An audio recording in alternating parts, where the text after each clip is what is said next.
का ज्ञान इन त्रिगुणमयी माया के द्वारा अथवा इन तीनों देवताओं के द्वारा हरा जा चुका है। मतलब जो इन देवताओं को ही भगवान मान चुके हैं, वो असुर स्वभाव को धारण किए हुए मूढ़ यानी मूर्ख लोग मुझे भी नहीं भजते। दर्शकों, ये सिद्ध हुआ कि हमारे हिंदू धर्म के शीर्ष शंकराचार्यों को भी अपने शास्त्रों का ज्ञान नहीं है।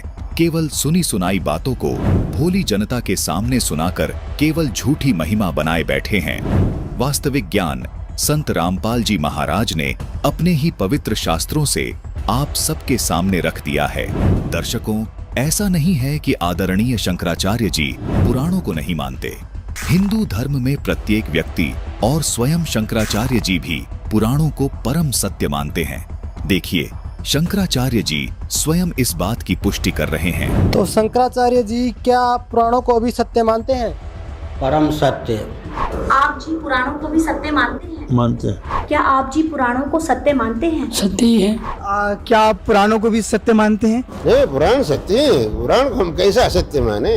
हमारे लिए पुराण सत्य ही है। दर्शकों, यदि पुराण परम सत्य हैं और पुराणों में ब्रह्मा विष्णु महेश के पिता सदाशिव अर्थात काल ब्रह्म है और इनकी माता देवी दुर्गा जी हैं, तो फिर शंकराचार्य जी जो ज्ञान इस बच्चे को दे रहे हैं वो क्या है? दर्शकों, आखिर समाज के सामने ब्रह्मा विष्णु महेश को सर्वशक्तिमान बताकर भ्रमित क्यों किया जा रहा है? तीनों देवताओं को एक ही तत्व बताकर बार बार झूठ बोला जाता है, जबकि ब्रह्मा विष्णु महेश तीन देवता हैं और तीनों देवी दुर्गा और काल ब्रह्म के पुत्र हैं।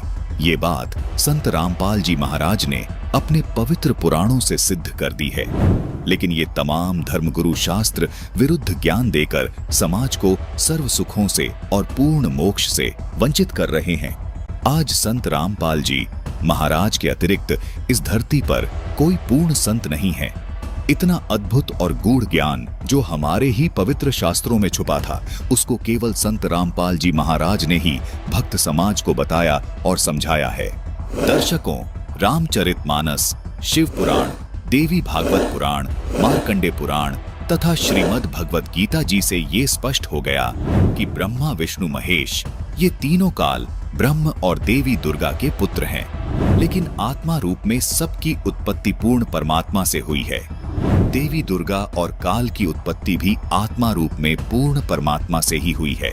रामचरितमानस की इस चौपाई में बिल्कुल स्पष्ट है कि वेद जिन्हें नेति नेति कहकर निरूपण करते हैं वो आनंद स्वरूप, उपाधि रहित और अनुपम है, जिनके अंश से अनेकों शिव, ब्रह्मा और विष्णु भगवान प्रकट होते हैं। कि वेदों में जिसको पूर्ण परमात्मा बताया गया है वो पूर्ण परमात्मा इतना समर्थ है कि ब्रह्मा, विष्णु और महेश उनके अंश से आत्म रूप में प्रकट हुए हैं। यहाँ स्पष्ट है कि ब्रह्मा, विष्णु और शिव पूर्ण परमात्मा नहीं है।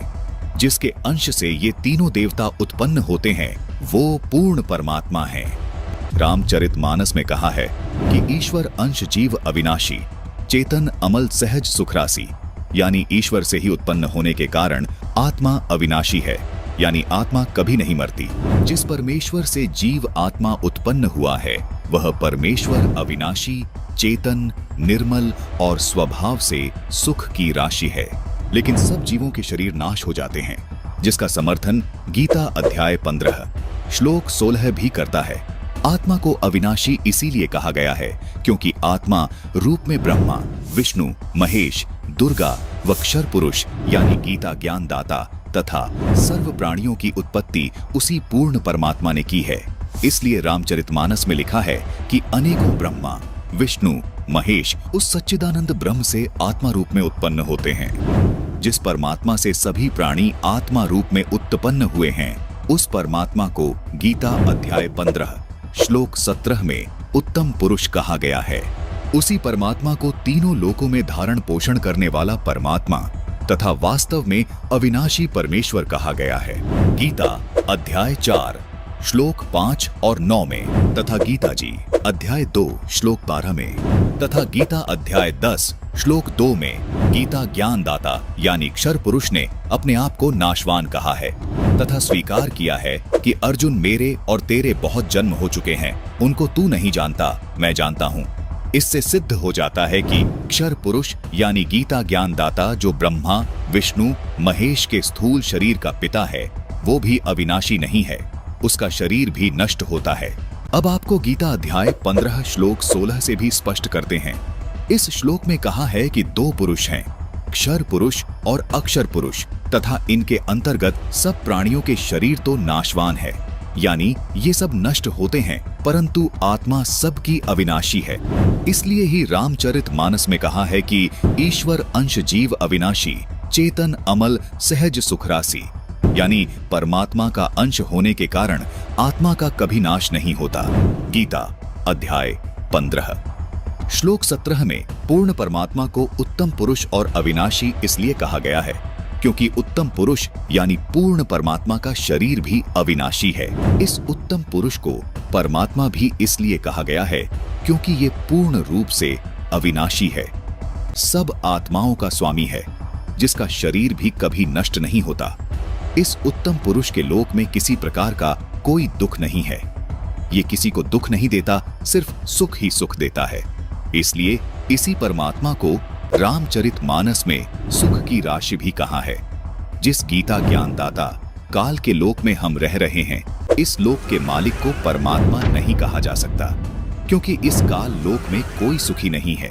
इसलिए पूरी गीता जी में गीता ज्ञानदाता ने अपने को कहीं भी परमात्मा नहीं कहा, केवल उस उत्तम पुरुष को ही परमात्मा तथा अविनाशी परमेश्वर कहा है।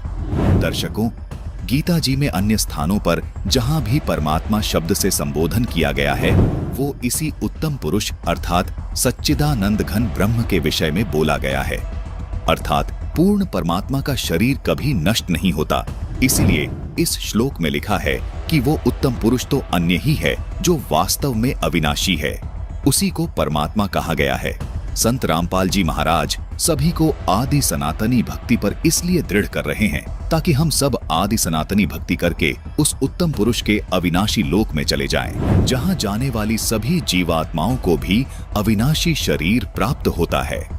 अविनाशी शरीर होने के कारण उस शाश्वत लोक में पुनर्जन्म व मृत्यु नहीं होती, जहां जाने के बाद साधक लौटकर इस काल लोक में कभी वापस नहीं आते। इसी को पूर्ण मोक्ष कहा जाता है।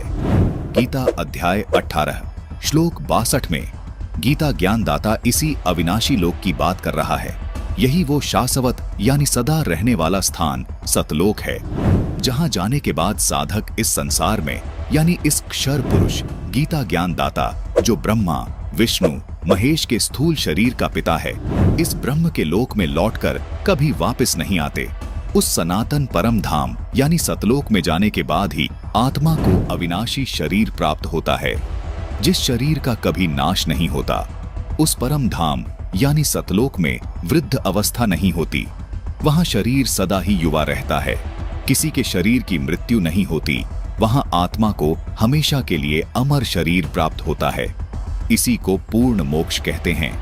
क्योंकि गीता ज्ञानदाता ने गीता अध्याय 18 के श्लोक 62 में कहा है कि हे अर्जुन, तू सर्व भाव से उस परमात्मा की शरण में जा, उस परमात्मा की कृपा से तू परम शांति और सनातन परम धाम को प्राप्त होगा। फिर गीता अध्याय 15 के श्लोक 4 में कहा है कि तत्वदर्शी संत से तत्व ज्ञान प्राप्त करने के पश्चात परमेश्वर के उस परम पद की खोज करनी चाहिए, जहां जाने के बाद साधक लौटकर संसार में कभी वापस नहीं आते, अर्थात उनका पूर्ण मोक्ष हो जाता है।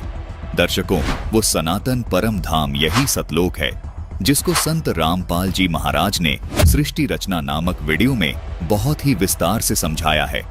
इस वीडियो का लिंक हमने डिस्क्रिप्शन बॉक्स में दे दिया है। जबकि तथाकथित धर्मगुरु इन्हीं तीनों देवताओं को पूर्ण परमात्मा बताकर भक्त समाज को गलत भक्ति बता रहे हैं।